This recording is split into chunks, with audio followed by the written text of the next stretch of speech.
The political advocacy group Centre Ice Canadians say they're weighing their options for creating a new federal party. Created with centrist Canadians in mind who are unhappy with their current options, Centre Ice Canadians, which is headed by a former Conservative leadership candidate, Rick Peterson, brands itself as a bold voice for pragmatic, centrist Canadians. Let's take a look at this initiative. Let's take a look if Canada really does need a new option amongst federal parties. We're joined now by Dominic Cardy. He's chair of Centre Ice Canadians Advisory Board, and he's an independent MLA in New Brunswick. Dominic, Mr. Cardy, welcome to the program. Hey, call me Dominic, guys. Great to have. Thank you so much for having me on the show. Really appreciate it. Dominic, let's talk about this because I would count myself among those Canadians who find themselves as political orphans. I feel that I'm looking at a Conservative party that has gone too much towards populism, a Liberal party that has gone way too far to the left, and I've got nowhere to go. Is that what you have been hearing in your polling and through talking to Canadians? That's absolutely what we've been hearing. We did a poll a month or so ago, 2,000 Canadians across the country with a big polling firm, and we heard that 70% of Canadians identify themselves as being on the center, a little bit to the left, a little bit to the right, or smack dab in the middle. And there's a huge feeling of dissatisfaction with the existing parties, with people who've been lifelong Tories, lifelong Liberals, saying they don't think that they're going to be able to vote for their traditional party anymore, and just feeling that the parties are becoming more and more extreme, which I think we're all seeing because the parties are responding to social media algorithms that drive people to be more extreme, to be more confrontational, to get into fights. I mean, good Lord, if you look online, you'd think the most important issue facing Canada in the last week was the design of our passport. Mm-hmm. And what we're really facing is a world where we've got climate change, a war in Europe, huge problems with our healthcare system, a population that's aging with a huge number of jobs that are going to be going unfilled in the next 10 years, which means we're going to have to deal with challenges around immigration, all these huge files. And there are grown-up solutions to those problems. And for the reasons that you laid out well in your intro, our major parties are just ignoring them in pursuit of clickbait online and adopting ever more extreme positions that, sure, they mobilize a small chunk of the population.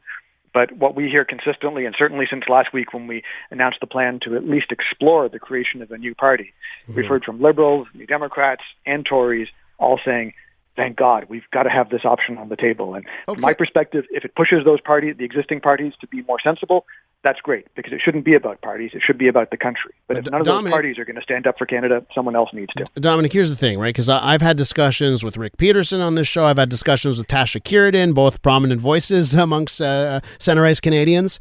And every time I've been the one saying to them, I said, oh, you guys got to start a party. And every time I've said that, they're like, no, here's what we want to do. We're going to enact change from within. So is this an admission that the strategy of trying to change the Liberals, trying to change the Conservatives from within isn't working? Yeah, I think that is absolutely true. That we wanted to try and avoid that process of setting up a new party, which in the Canadian system is very difficult. But for me, the breaking point came earlier this year when, in the space of a couple of weeks, we had the leader of the national opposition justifying members of his caucus meeting with a German neo-Nazi. And then a couple of weeks later, the Prime Minister trying to dismiss and somehow blame on the Tories the fact that we have got Chinese police stations operating in our country. Mm-hmm. And as we now know, trying to spy on the families of Canadian members of Parliament and exercise political influence, something I've dealt with myself. I was New Brunswick's Minister of Education. I had a Chinese diplomat turn up in my office threatening me and the government I was part of if we didn't continue to allow a Chinese-backed education program to operate in New Brunswick schools. So I think that's just one example, but I think that was, for me, the one that really tipped the balance and said, look, we've got to do something new. These parties are just not capable of listening at this point because they've been trapped into this online world of extremism, and Tasha Kiridan likes to call it rage farming, which I think is exactly the right way to describe it. So with that in mind, the next step, I think, has got to be to try and push for a party to see if the Canadians are interested in that. And if they are, I'd ask them to drop me a note. You can reach me on my email is dcardy, just my first initial and last name, at gmail.com, DCARDY, or you can give me a call, 506-238-5550. We want to try and have an open and inclusive process that gives Canadians a chance to actually be part of politics and to be proud of being part of it, rather than it being something that's so grubby that I think more and more Canadians are just tuning out, which works for the political parties, doesn't work for Canada. Dominic, listen, it seems like your party is open to my ideas because, again, I'm the one who's been pushing you guys to start a party here. So Absolutely. Maybe you'll be open to some other things here, because I think before you get to handing out your phone number and your personal email, I think we need to think a little bit bigger. We're with Dominic Cardy, chair of Center Ice Canadians, the Center Ice Canadians Advisory Board. He's an MLA in New Brunswick. So Dominic, I worry that this attempt will turn into another fringe party with 3% of the vote, 5% of the vote, 7%. Doesn't matter, doesn't move the needle. We've seen this time and time again. Here's my proposal. I think if you want to start a party with liberals who are unhappy and conservatives who are unhappy, you need to get two mutinies going on. You need to get liberal MPs and conservative MPs who look at their leaders and say, this is crazy, to leave their parties. And that's how you start a new party. If you just say, hey, we're going to start a new party and please come join us, I don't think it'll work. I think you need to start a new party with 20 MPs from the Liberals, 20 MPs from the Conservatives who are fed up and say there's got to be a better way. Is that a possibility here? Have you been having discussions with current MPs about, if you're going to start a new party, having them jump on board? Absolutely. And those conversations have largely been initiated by folks who we've had lots of retired folks who've gotten involved and have spoken clearly about their support for the Center Ice project. But we've talked to folks who are currently in office as well.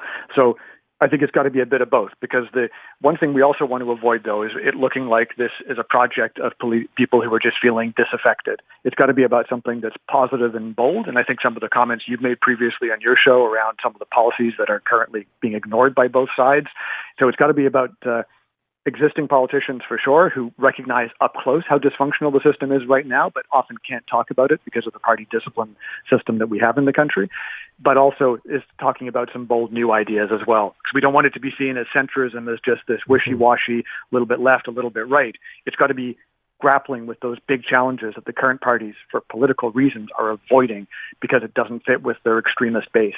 So I think it's got to be a bit of both. Dominic, you seem pretty open and forthcoming here on some of these things. So I'll just ask you this question: what would you say? How many MPs do you think right now would leave their party for a true centrist option in this country? I don't want to prejudge what any of those folks would say. I can say we have talked to double digits MPs who are very concerned with what's happening with Canada right now, and don't feel that their parties are speaking up. And since we made this announcement last week, one of the things we had a lot of folks who reached out when we were in that sort of more exploratory phase. Can we do something to pressure existing parties? We heard from a lot of people saying, just as you did, just come on, guys, get off your butts, get out there, start something new. Mm-hmm. So now since last Wednesday when we made that announcement, we've had hundreds of people signing up, thousands of dollars of donations coming in, and hearing from more elected officials going, look, we've got to do something different here. So part of the process between now and September, or a bit earlier if we reach a conclusion before then, is talking to those folks and asking them exactly the question you just asked. If you agree with this is a good idea, are you ready to actually stand up for your principles and do something different, difficult, and new, which would be going for a new party? But it's pretty clear, there's very few Canadians who think government should run everything or nothing. We don't have the left-right division that really existed for a long, long time. Now it's about, are you going to use evidence to make your policies or not? And you have some forward-looking plan for the future of the country. And there's lots of MPs and provincial politicians, too, who feel that there's no option like that out there. So our invitation is, let us know if you think this is a good idea. Tell us what it should look like, and let's see if we can build something new, because God knows we need it. I have to wrap here, but I'll ask you one more question. How urgent is this? I think it's extremely urgent. We're seeing, imagine, this is an example that I always use. We had a meeting last November in Halifax, and students said that they'd never been to a Center Ice meeting. They'd never been to a political meeting that didn't involve people yelling at each other. If you're in your early 20s now, you grew up in the era of Brexit, Trump, populism, extremism, war in Europe, rising dictatorships.